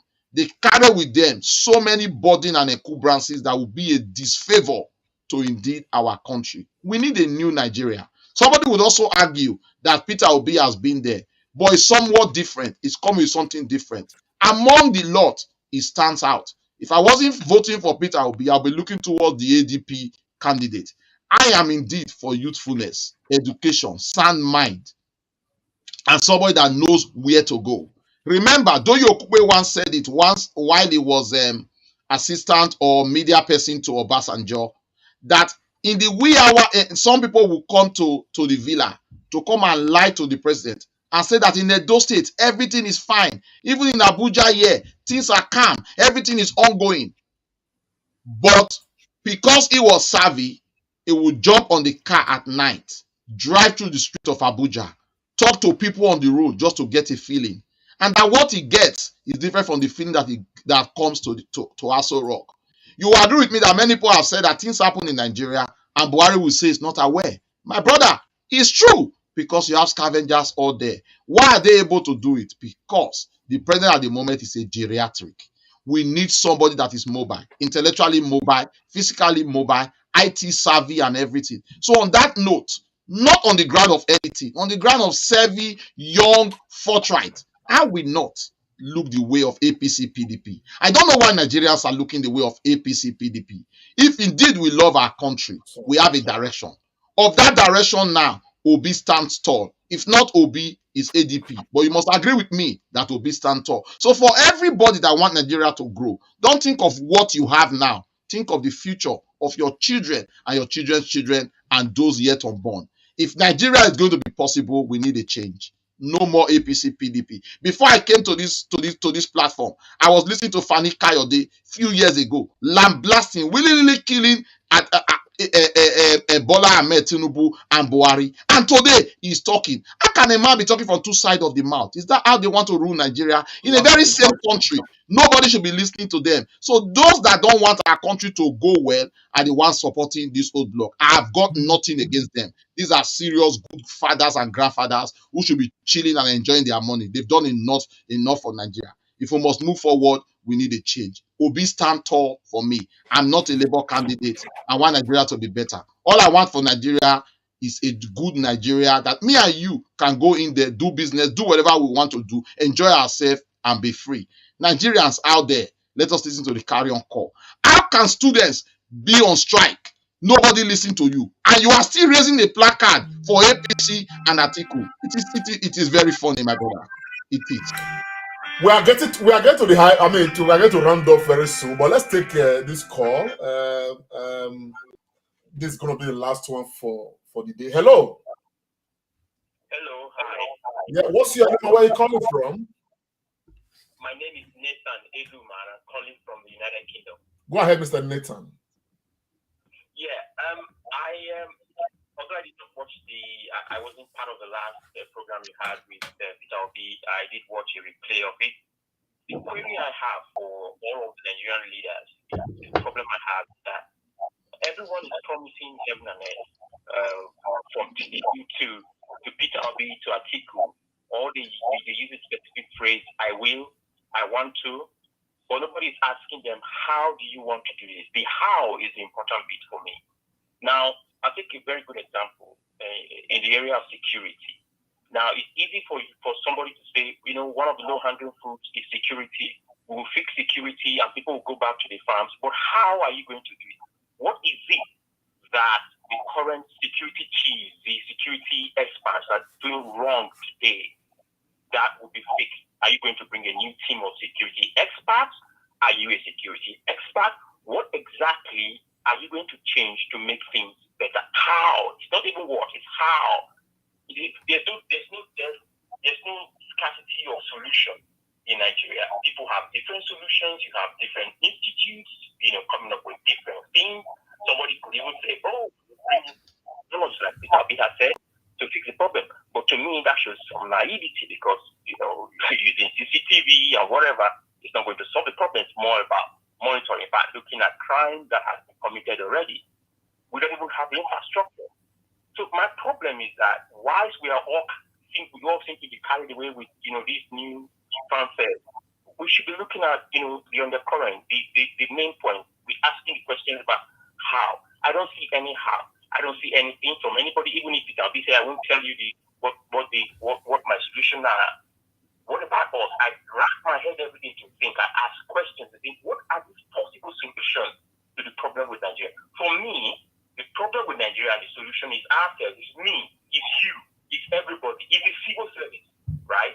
The civil service of Nigeria or the government of Nigeria is made up of the civil service, the legislature, the executive, and the judiciary.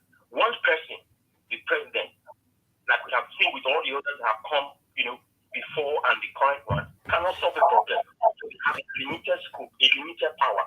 You need all the other parts of the government to work together. Okay, all right, Mr. Nathan, we may want to. I think we get the idea because if we allow you, we will not round up this program today. But thanks for your call. We get the idea, and so we're going to try to respond to it. Thomas says, go ahead, sir.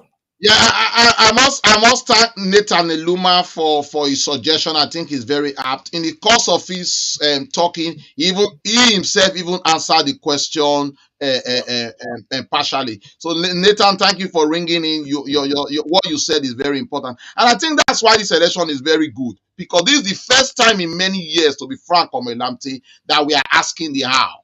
Peter Obi may not be answering all the how at the moment. But on the list, he has done very well with in the list of all of them, he is better at trying to answer the how. And election is all about gambling. If you have to gamble at the moment, who feels the bill? Possibly subsequent election, there will be many questions to answering the how. But I think Nathan raised a very important question. Thank you, Nathan. I think I definitely acknowledge Nathan. Of course, I thank him. But for me, is before I made a choice personally to support Peter Obi, loads of these issues of how, have been relatively answered by, Peter Obi on very many fronts. I do pride myself as one of the foremost obedience in the world today, because my obedience started nearly 4 years ago when I questioned why Obi should be the running mate of Atiku Abubakar instead of him to be the head of the ticket. And that is when I started advocating that Obi should become president of Nigeria. And the reason why I took side with Obi right from then to date is not because of anything, but because he's been the only politician on the field that have given Nigerians how he believes he wants to, change the landscape. He's talked about the vast land in Taraba, how to convert that vast. As a matter of fact, he gave a measurement of, the vast agricultural landscape of Taraba to even be bigger than the entire Netherlands. And Netherlands, in some of these they produce, they feed the world, and that we cannot even feed ourselves. And that, we must convert agriculture into a mainstay that will sustain this country instead of oil. He's talked about Niger State and the opportunities in Niger State. He's talked about so many other things in handling the issue of economy. On the issue of health, he's talked about his vision for health as holistic, but majorly targeting first and foremost the primary health sector and all of that, and that is the foundation of health development. And he's talked about training, ensuring that we provide the facilities to train Nigerians, because you can't even talk about healthcare without actually having the personnel. And right now we have very few people to deal with these issues and all of that. And so I think that these are some of the hows, that Nigeria has enough money, to make available for the nation. So at the end of the day, I think that commitment to purpose, a clear vision that Obi has demonstrated, is one thing that we can take away, to make us trust that he's the best man for this job. Do you want to take this call? Yeah, let's take the last call so we can round up, please. Hello. Hello. Hello. What's your name, sir? Where are you calling from? My name is Pius. I'm calling from Atlanta, Georgia. Calling from Atlanta. Go ahead, Mr. Pius. Okay. Thank you very much, the Comrade show. I'm very proud of you, what you guys are doing. I've been watching this show for quite a while, but let me just go straight to the point. My point is regarding our foreign missions abroad. You know, I happen to work here at the Atlanta Consulate here. I've been here for 10 years, but I've been in the US for 30 years. And what I want from him is, how does he really boost the foreign missions abroad, and how these passport issues that we are having, how can he actually make an attempt to fix it? Because on my own part, I will recommend Nigerian passports not being issued outside, because those of us in diasporas are the ones that are really suffering from this passport nemesis. You know, when I started working at that consulate almost 12 years ago, passports were issued the same day at no fee. You know, but for the past 12 years, you know, to get a Nigerian passport right now is very, very difficult. And there are so many factors that are involved. One, ethnicity. Two, so many factors. And the diasporas are the ones that are actually feeling the impact. So to be honest with you, I don't really think it's good for passports, Nigerian passports, to be issued abroad. You know, myself, I'm a US citizen, so I need a Nigerian passport. But what I'm saying is, I am fully obedient. I like the guy. He's a person just like me. But I really want him to come back and bring back all these missions that are collapsing. You know, that's my question. Okay, thank you very much, Mr. Pius. I want to assure you, like I did say this earlier, that this program is being watched by people very close to Peter Abi's table. If Peter Abi does not watch this program, if he's not watching right now, he's going to watch it later. If he does not watch it, somebody's going to bring some of these salient points to his attention. There are some of these questions that we cannot answer when I'm not running for president. If I was running for president, I probably would have had some response. But I think that's a very important point. Our missions across the world, have been in very bad shape. So many issues with Nigerian missions all across the world. I think that if we believe that Peter Abi will do well as president, it must be holistic. It's not just about insecurity in Nigeria or the Nigeria's economy or the healthcare sector. It's got to be holistic. And I'm sure that with so many people who have never been in government before, professionals coming to the table, many people may not even know. There's something we call the big tent around Peter Abi right now. Having very credible Nigerians, people like Peter, what's it called? What's his name? Bros, my Dr. Loretta Agboroko is there. Professor Patu Tommy is there. Dele Farotimi and many more. There are so many people around there, and these guys, okay, there are people that Nigerians can, majorly vouch for as people that have, been very consistent on the issue of having better governance in Nigeria, and they are right now around the table. For me, they are not serving like the shadow cabinet of the obedient movement. And believe me, for being elected, these credible Nigerians will not be far away from the governing desk. And they already know, they've diagnosed and dissected Nigeria, and they already know exactly what to do from the word go to make Nigeria a better place. So there are more reasons beyond just Peter Obi that we are seeing to make us hopeful.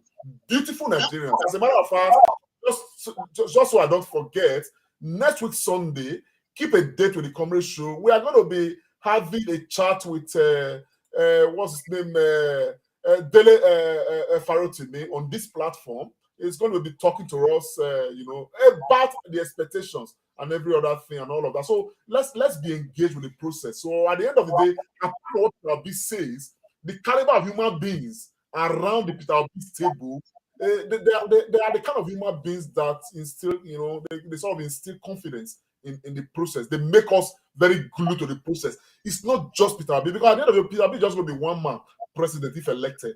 But the team he puts together is going to matter the most, because it is this team that will dispense governance as far as Nigeria is concerned. So on that note, I want to believe that the issue of the consular, Nigerian missions and embassies, across the world, they will receive, the appropriate. And again, Peter Abi himself has said that a major thing that he's coming to do is to fix our institutions. So Mr. Pass talked about the institutions right now. Mr. Nathan talked about the institutions just now. At the end of the day, that is the in fact that is the fabric, that is the bottom line, that is the baseline. When the institutions are fixed, the civil service is fixed, the military institutions are fixed, all of these institutions of governance of government, they are fixed, Nigeria will just ride smoothly. It doesn't matter who is there, but the issue is that would have been that we would have created an enabling political culture that this country can thrive on to get better and better. And like Austin Remiran said, we are not expecting Peter Obi to take us to the promised land, but every government that comes will build on what the previous governments have done, starting from Peter Obi. But Peter Obi is able to build a new Nigeria that will take us closer and closer and closer. Over to you, thank you so much, Pius, for ringing in. What I just want to add in addition, I think we will also send a message to at least to the incoming government. I think Nigerian passport of 5 years lifespan is too short. Probably maybe 10 years, that would also help, and some other issues that you talked about. Then, of course, I think we always forget it's very important to this electionary process. We always speak to our viewers to remember that PVC is very important. If you haven't collected yours, please make sure you collect. If you have any problems, the Comrade Show is here for you to let us know, and we can push it as far as possible. It is the key. PVC is very important, is the key at the moment. Very important, very important. Nigerians, please, let's not forget, we're already in November. Everybody who has enrolled for PVC, it's collection time. Just go and collect, please. Whatever issues come up, let us know, let others know. It's very important, because right now without PVC, you are not relevant.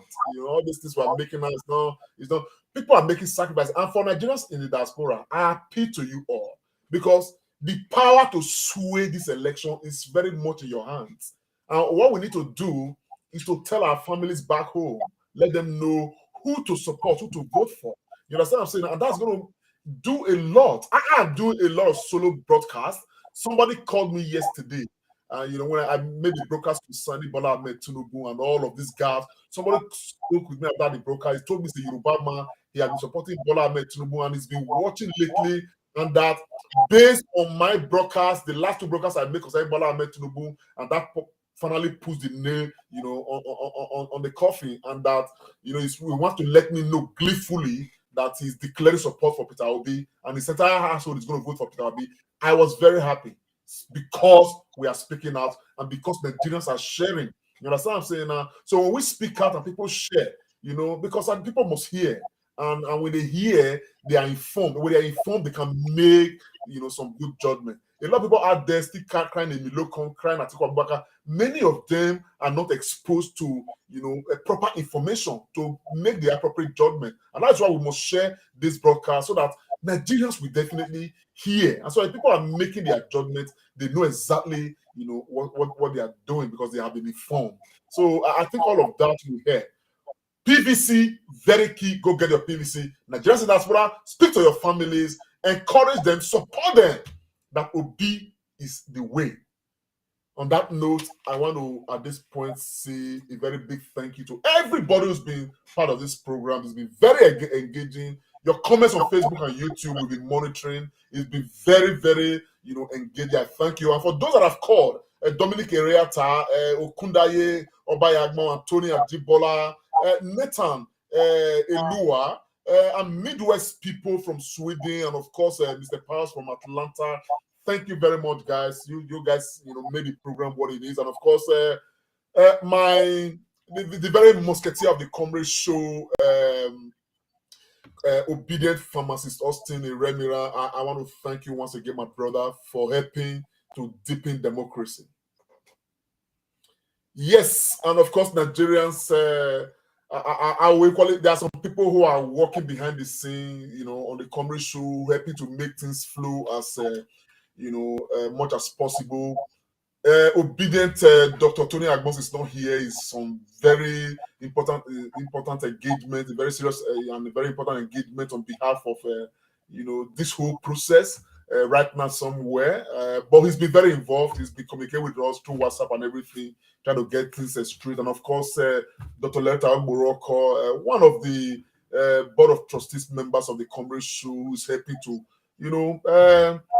put the icing on the cake, ensure that everything is in order. Of course, a very big thank you to you, and of course to our big daddy, Daddy BK, and lots of other people, followers of the Comrade Show. You guys are helping to make this process, what it is, and we are very grateful and thankful to you all. But let me quickly make a promise. But we are chasing it up. Peter B has said it's going to come again.